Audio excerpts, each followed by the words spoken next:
안녕하십니까. 조리 기능사 필기시험을 대비한 한식 재료관리 핵심 문제 두 번째 과정을 들어가도록 하겠습니다. 한식 재료관리는 한식뿐만 아니고 양식, 일식, 보고, 중식 필기시험에도 모두 반영될 수 있는 내용들로 묶었습니다. 한식에만 관련된 재료관리 부분은 한식 재료관리 쪽에서 다루지 않고요. 기초 조리 실무 쪽에서 이관해서 다룰 거기 때문에 과목에 불구하고 한식, 양식, 일식, 보고, 중식 필기 시험을 보시는 분들도 이 부분, 즉 한식 재료관리를 보시도록 하고요. 또한 한식 시험을 보시는 분들도 역시 양식, 일식, 보고, 중식 재료관리 쪽을 함께 보시기를 권장을 드리겠습니다. 1번 문제부터 들어가겠습니다. 다음 중 육류의 글리코겐 함량이 적을 때의 상황으로 맞는 것은 뭐냐라고 물어봤네요.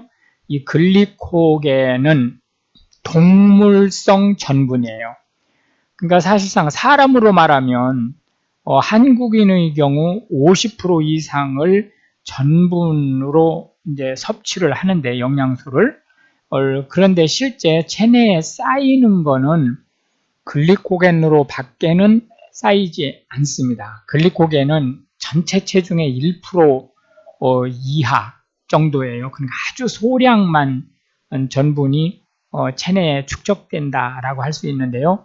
이건 좀 어려운 문제이기 때문에 그냥 참고만 하십시오. 1. 심한 운동으로 피로가 심할 때, 이때 맞는 거예요. 여러 날 사료 섭취량이 현저히 부족할 때, 여기서 여러 날이라 하면 한 3, 4일 정도를 얘기하는 건데요. 이때는 글리코겐이 소모됩니다. 충분한 휴식을 취했을 때, 이때는 글리코겐 양이 충분히 쌓이는 거죠. 그러니까 2번은 글리코겐 자체가 없어지는 거예요. 사용을 하기 때문에 적정 온도에 방치해 두었을 때 역시 마찬가지로 글리코겐 함량이 충분하게 된다라고 이제 보시면 되겠고요. 계속해서 2번 문제로 들어가겠습니다. 다음 중 국내에서 시판되는 인공 감미료를 물어봤어요. 감미료라고 하니까 식품 첨가물 관련된 내용이라는 거고요. 식품 첨가물 공정은 누가 관리하죠? 식품의약품 안전처장이 관리한다. 이렇게 말씀드릴 수 있겠고요. 답은 사카린 소듐입니다. 그래서 2번이 답이 되겠고, 에틸렌 글리콜이나 둘신이나 시클라민산 소듐은 모두 독성이 너무 강해서 현재 사용이 금지됐습니다. 3번 문제로 넘어가겠습니다. 다음 중 액티비티 오럴, 그러니까 수분 활성도에 대한 설명으로 옳은 것을 물어봤어요. 단위 시간당 식품의 수분 증발량 아니에요. 식품의 수분량과 주위 수분량의 비 역시 아니죠. 특정 온도에서 식품의 수증기압과 순수한 물의 수증기압의 비 맞는 말이에요. 이게 3번이 맞는 말이고요. 자유수와 결합수의 비 역시 틀린 거예요. 그러니까 이걸 산출하는 식은 어떻게 된다고요? 식품의 수증기압 나누기 물의 수증기압 이렇게 하면 AW가 되는 거예요. 이게 AW예요. 이게 여기다가 100을 곱하면 뭐가 되냐면 상대 습도가 돼요. 우리가 오늘 습도가 높다 낮다 이런 얘기 하잖아요. 여기다 100을 곱하면 이 AW에 100을 곱하면 상대 습도가 된다. 이렇게 말씀드릴 수 있겠습니다. 계속해서 4번 문제로 들어가겠습니다. 다음 중 식품의 수증기압이 0.75이고 그 온도에서 물의 수증기압이 1.5기압일 때 AW에 해당하는 것은 얼마냐라고 물어봤어요. 조금 전에 설명을 드렸듯이 식품의 수증기압 나누기 물의 수증기압을 하면 AW가 된다고 했잖아요. 그러니까 0.75 나누기 얼마를 한다? 1.5를 한다 라고 하면 스마트폰으로 한번 계산해 보세요. 예, 0.5가 되겠네요. 그죠? 예, 4번이 답이 되겠습니다. 계속해서 우리는 5번으로 넘어가겠습니다. 다음 중 열량이 전혀 없는 것은 뭐냐라고 물어봤어요. 우리가 영양소를 지금 현재 6가지로 나누죠?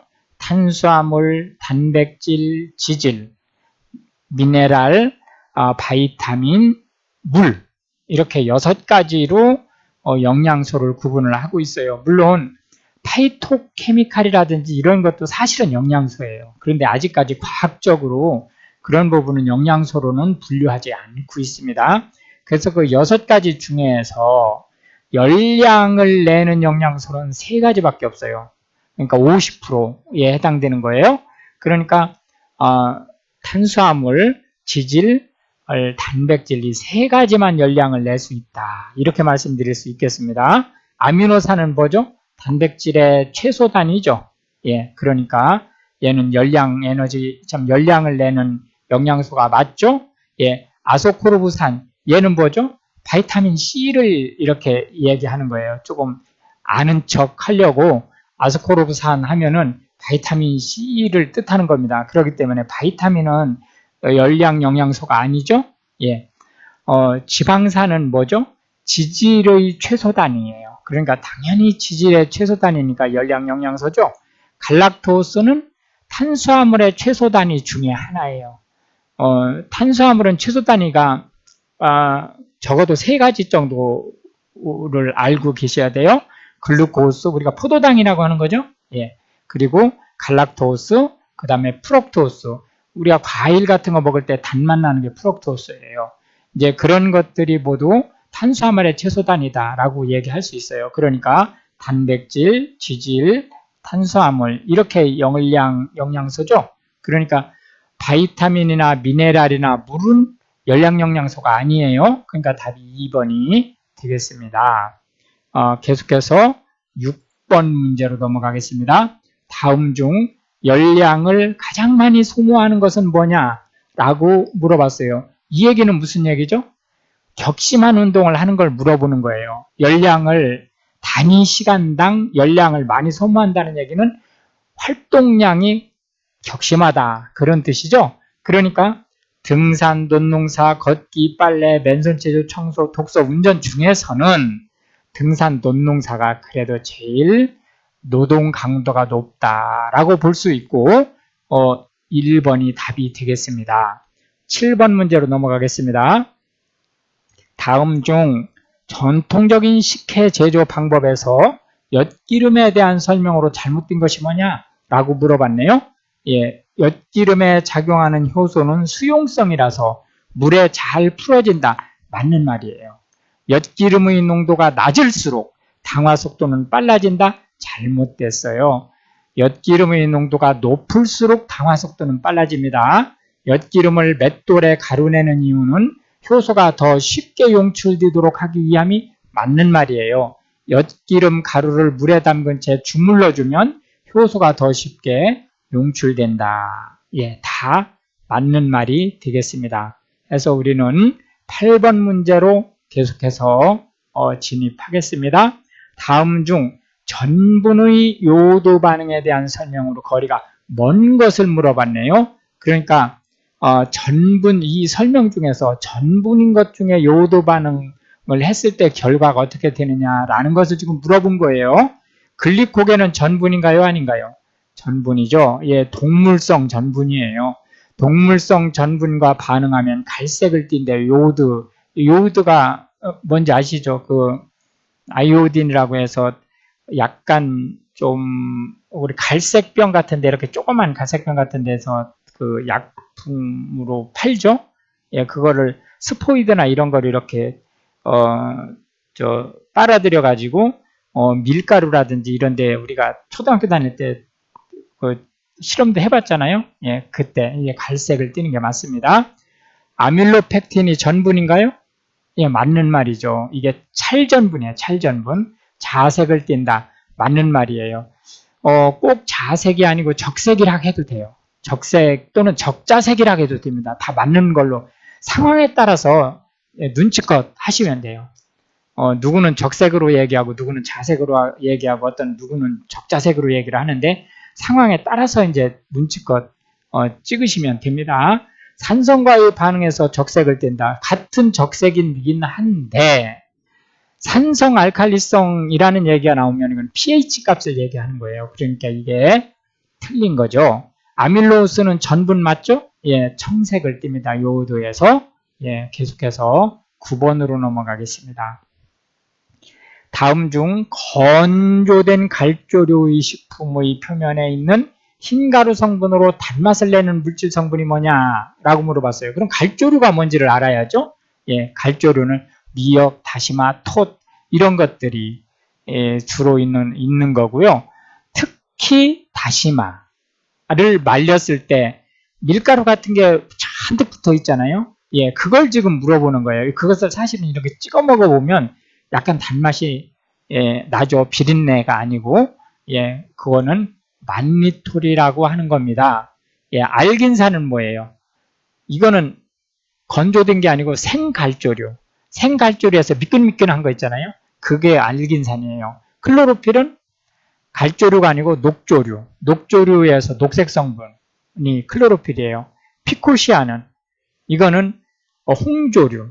홍조류에서 공기 중에 방치했을 경우에 보라색으로 바뀌는 거를 피코시안이라고 그래요. 그러니까 피코에리트린이라는 건 원래는 빨간색이에요. 그래서 이게 그 적조라고 하는 거예요. 김을. 근데 적조인 김이 공기 중에서 청색으로 변하는 것을 우리가 피코시안이다. 이렇게 얘기를 하는 거로 설명드리고 10번으로 넘어가겠습니다. 다음 중 지질의 경화에 대한 설명으로 옳은 것을 물어봤어요. 옳은 것인데 경화가 뭐냐? 경화가. 예, 이거는 원래 불포화 지방산은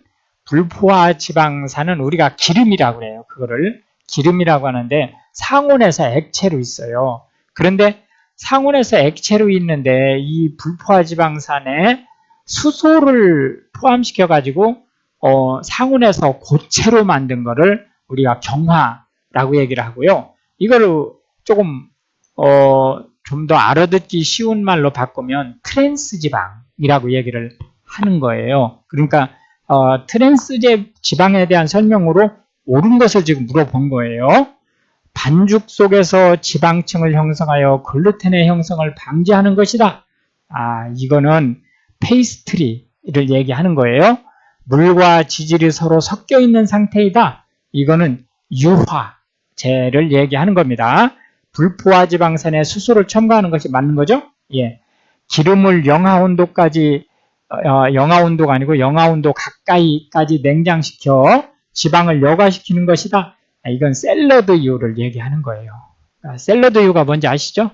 그 채소 날로 먹을 때 특히 이제 양식이나 이런 데서 만드는 샐러드 있죠? 거기에 쓰는 기름을 우리가 샐러드유라고 하는데 여기에 이제 불순물을 제거하기 위해서 이런 처리를 하죠. 예, 그다음에 11번 문제로 넘어가겠습니다. 다음 중 열량을 낼 수 없는 것을 물어봤어요. 그러니까 우리가 6대 영양소 중에서 탄수화물, 지질, 단백질이 아닌 것, 즉 바이타민이나 미네랄이나 물이나 여기에 해당되는 걸 지금 물어본 거죠? 예, 천사채. 벌써 답이 나왔어요. 천사채는 한천으로 만든 거고요. 한천은 뭐로 만들죠? 예, 홍조류인 우뭇가사리로 만드는 거예요. 그러면은 얘는 뭐냐면 한천은 식이섬유예요. 식이섬유이기 때문에 탄수화물은 탄수화물인데 열량을 낼 수 없어요. 왜냐하면 사람이 소화를 못 시켜요. 뭐 사람뿐만이 아니고 포유동물은 소화를 못 시켜요. 그렇기 때문에 이제 천사체가 답이 되겠고, 핵산, 이게 문제가 참 어려운 문제예요. 핵산 그럼 우리가 조미료라고 생각을 하기 때문에 여기다 덜커덩 답을 할 수 있어요. 근데 핵산은 오탄당 탄수화물이에요. 그 다음에 과일, 이것도 우리가 여기다 덜커덕 하고 답을 하기가 참 쉬운 문제예요. 이 문제가 참 어려운 문제예요. 왜 그러냐면 과일은 우리가 뭐 건강을 위해서 먹는다는 생각을 가지고 있기 때문에 이거 열량 에너지라는 생각을 잘 할 수 없어요. 그러니까 열량을 내는 음식이라는 생각을 잘 하기 어려워요. 오메가3 지방산, 이것도 여기다 덜커덕 답을 하기가 쉬워요. 왜 그러냐면은 오메가3 지방산 그러면은 이것도 역시 마찬가지로 건강식품이라고 생각을 하기 때문에 열량 영양 성분이라는 생각을 잘 하기 어려워요. 근데 실제 오메가3 지방산은 지질이고, 과일은 탄수화물이고, 핵산 탄수화물이고, 천사체는 탄수화물이긴 하지만 식이섬유이기 때문에 답이 되는 거예요. 예, 그렇게 해서 12번으로 넘어가도록 하겠습니다. 다음 중 두부의 주성분이 뭐냐라고 물어봤어요. 예, 이거는 글리시닌입니다. 콩에 있는 완전 단백질이에요. 예, 글리시닌이 염류와 관련을 해서 이제 응고된 것을 우리가 글리시닌이라고 얘기를 하죠. 예, 키틴은 뭐죠? 예, 이거는 갑각류의 껍질에 있는 식이섬유예요. 탄수화물입니다. 탄수화물이 이렇게 딱딱한 게 있을 수 있나? 예, 네, 그러나 탄수화물이에요. 레시틴은 뭐죠? 예, 이거는 난황, 달걀의 노른자죠? 예, 있는 천연 유화제예요. 자당은 우리가 설탕이라고 하는 거예요. 이게 자당, 서당, 설탕 같은 말이에요. 다. 예, 13번 문제로 넘어가겠습니다. 다음 중 우유의 함유량이 적어. 그러니까 우유의 함유량이라는 게 문제가 조금 그러네요. 우유에 포함된 이란 뜻이에요. 우유에 포함된 함유량이 적어 통상 강화우유의 대상이 되는 영양성분이 뭐냐라고 물어봤네요. 예, 이거는 칼슘 관련된 거예요. 칼슘의 섭취를 도와주기 위한 바이타민 D 이 부분이 부족해요. 그래서 바이타민 D를 칼슘 우유라든지 이런 데는 대부분 다 강화시키는 거예요. 이렇게 보시면 되겠고, 바이타민 E 문제 없어요. 바이타민 B1, 바이타민 C 다 우유에 바이타민 C가 있나? 우리가 통상 바이타민 C 그러면 꼭 채소나 과일에 특히 레몬이라든지 오렌지라든지 이런 데 많이 들어있지 우유에 들어있을 거라는 생각하기 어렵죠? 예, 그러나 바이타민 C나 감자에도 바이타민 C가 많아요. 예, 그런 부분들은 참고하시기 바라겠고요. 14번 문제로 넘어가겠습니다. 다음 중 바이타민의 활성형이 아닌 것은 뭐냐라고 물어봤어요. 활성형이라는 거와 활성형의 반대는 또 전구체라는 말도 있어요.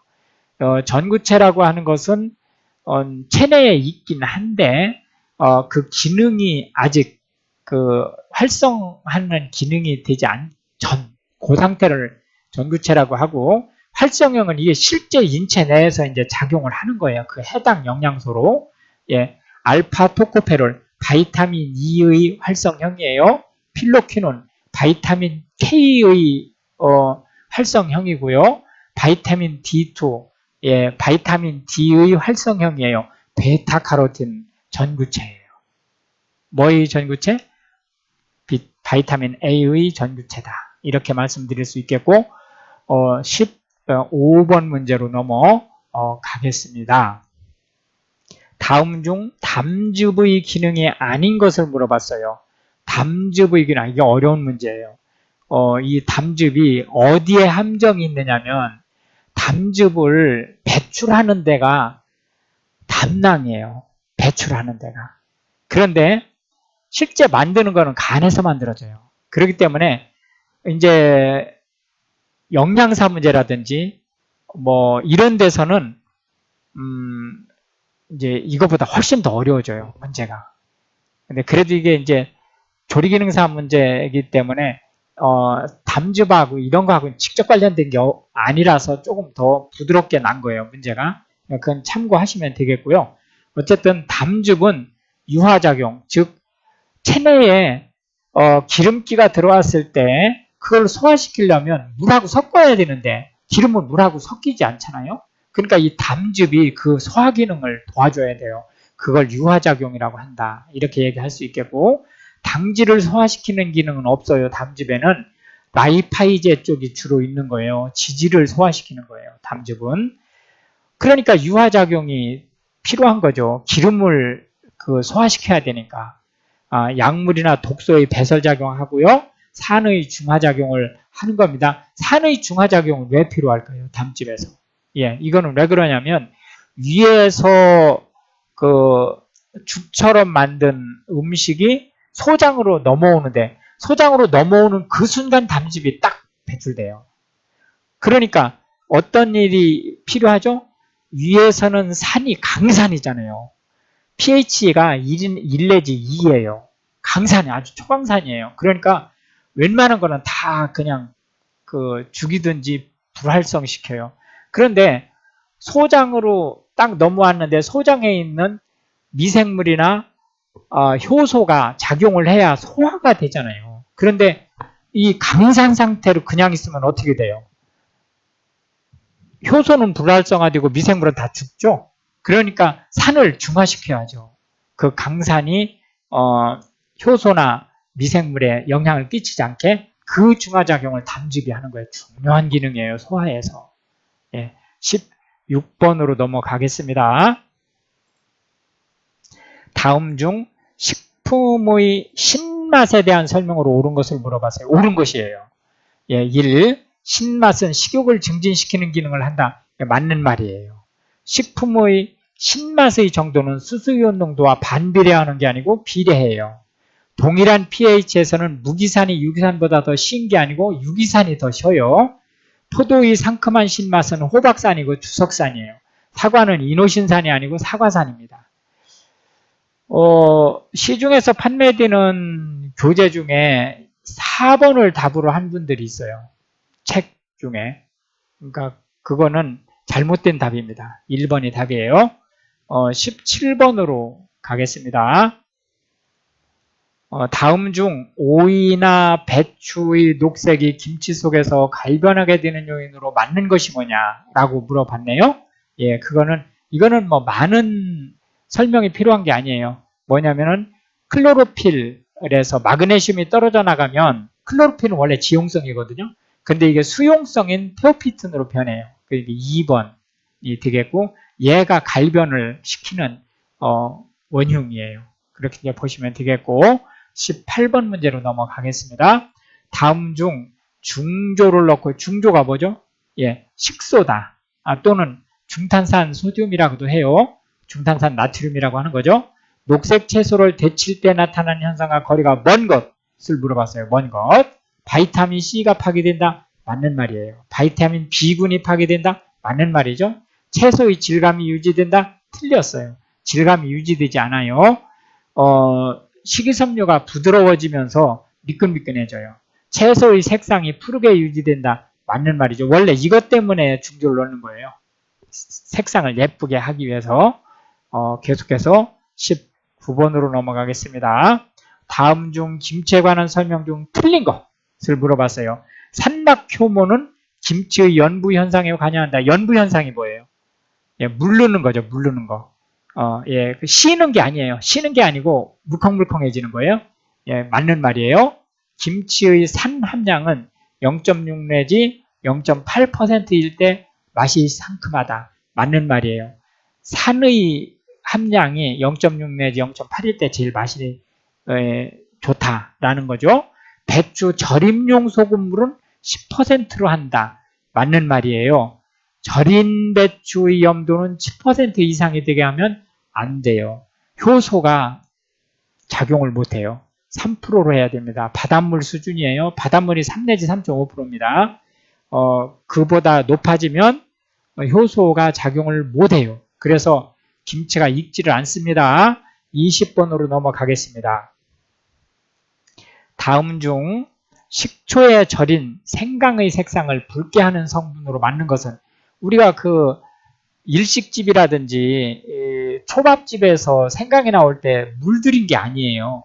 이게 식초에서 안토시아닌은 산성에서 붉은색, 중성에서 보라색, 알칼리성에서 청색으로 변하는 성질이 있죠? 예, 그래서 안토시아닌 성분, 생강 안에 있는 안토시아닌 성분이 붉게 바뀐 거예요. 물들인 게 아닙니다. 21번 문제로 넘어가겠습니다. 다음 중 새우나 게 등 갑각류를 가열했을 때 적색으로 변하는 성분이 뭔가? 예, 이거는 뭐 긴 설명이 필요 없어요. 아스타잔틴입니다. 안토시아닌은 그 적색으로 변할 때 화학적으로 변하는 거죠. 예, 화학적으로 변해서 산성일 때 적색으로 변해요. 아스타잔틴은 화학적이 아니고 물리적으로 열을 가했을 때 적색으로 변하는 거예요. 예, 계속해서 22번으로 그냥 넘어가겠습니다. 다음 중 효소적 갈변 반응을 방지하게 한 조치로 거리가 먼 것을 물어봤어요. 나머지는 다 맞는 거예요. 그런데 산화제를 투입을 하면 효소적 갈변 반응이 이게 산화 반응이에요. 이게 산화 반응인데 산화제를 투입하면 더 산화되죠. 이해되셨죠? 예. 강사가 몇 가지 메모를 좀 해왔어요. 그러니까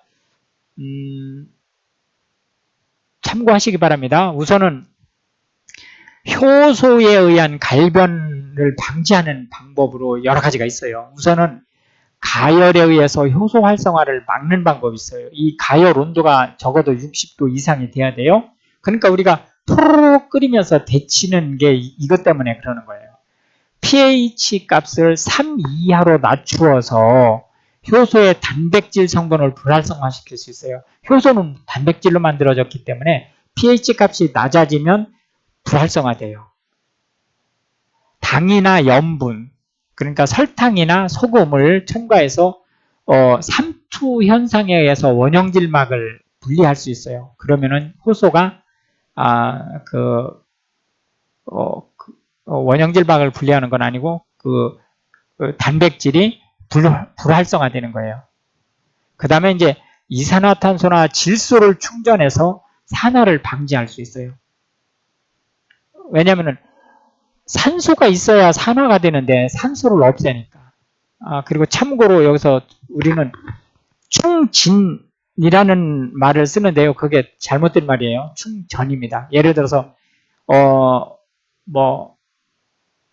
LP 가스를 충진한다 이런 말을 많이 쓰잖아요. 네, 예, 충전이 맞는 겁니다. 이게 전기를 충전한다 할 때 그 전기가 아니에요. 그다음 이제 그 화합물, 이 아황산 가스 같은 거죠. 예, 화합물, SH 화합물을 사용한다. 그다음 이제 냉장, 그 섭씨 10도 이하로 떨어지면 효소가 불활성화돼요. 그 다음에 이제 철이나 구리 소재의 용기를 사용하지 않는다. 철이나 구리하고 맞닿으면 산화가 촉진돼요.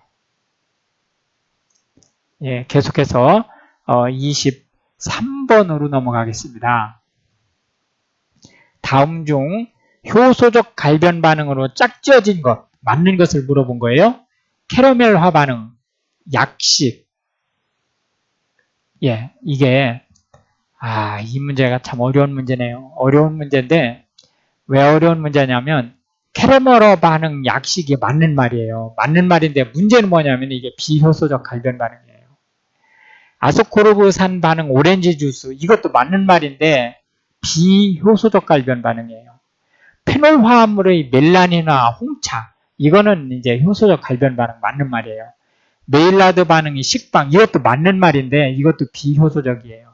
그러니까 이런 문제는 정말 아주 좀 속된 표현으로 쥐약이 될 수 있어요. 왜 그러냐면은 아무리 둘러봐도 다 맞는 말이거든요. 그런데 문제에 효소적 갈변 반응이라고 했기 때문에 1, 2, 4번이 틀린 거예요. 이게 비효소적 갈변 반응이기 때문에. 이런 문제는 참 어려운 문제예요. 사실 하여튼 참고는 하십시오. 이게 이렇게 어려운 문제가 나는 거는 그냥 포기하세요. 이런 거 가지고 스트레스를 받는 것보다는 왜냐면은 뭐 100점 맞는 게 중요한 게 아니고 60점을 맞는 게 중요한 거거든요. 네, 24번으로 넘어가겠습니다. 다음 중 효소에 대한 일반 설명으로 틀린 것을 물어봤어요. 활동이 활발한 pH는 효소마다 다르다. 맞죠? 예. 기질 특이성이 있다. 맞는 말이에요. 이 기질이 뭐죠? 효소하고 짝짝꿍이 돼서 활동을 해야 되는 상대방을 기질이라고 하는 거예요. 상온에서 활동이 가장 활발하다. 예, 맞는 말이에요. 이제 상온보다는 조금 높아요. 한 30 내지 40도 정도. 그 정도에서 제일 활발합니다. 그러나 이제 이런 것도 마찬가지예요. 문제를 쭉 봐서 여기서 미생물의 일종이라고 이게 답이거든요. 그러니까 이런 확실한 답이 있을 때는 이걸 맞는 거로 그냥 가는 거예요. 그런데 답이 확실한 답이 없어요. 예, 이렇게. 그럴 경우에는 3번이 답이 될 수 있는 거예요. 왜냐하면 30 내지 40도는 상온이 아니거든. 상온보다 좀 높은 온도니까. 예. 그런 점들. 그러니까 문제를 어떻게 찍느냐. 그 눈치 보는 방법을 강조하기 위해서 일부러 이 문제 찾아서 넣은 거예요. 그러니까 참고하시기 바라겠고, 이 효소가 이렇게 불활성화된다는 둥, 파괴된다는 둥, 이런 얘기들을 막 하다 보니까 어떻게 생각하냐면은 효소를 효모처럼 미생물이라고 생각하는 분이 생각보다 많아요. 예. 효소는 미생물이 아니고 단백질의 구조물이에요. 효모는 미생물이죠. 효모가 뭐 만드는 거예요?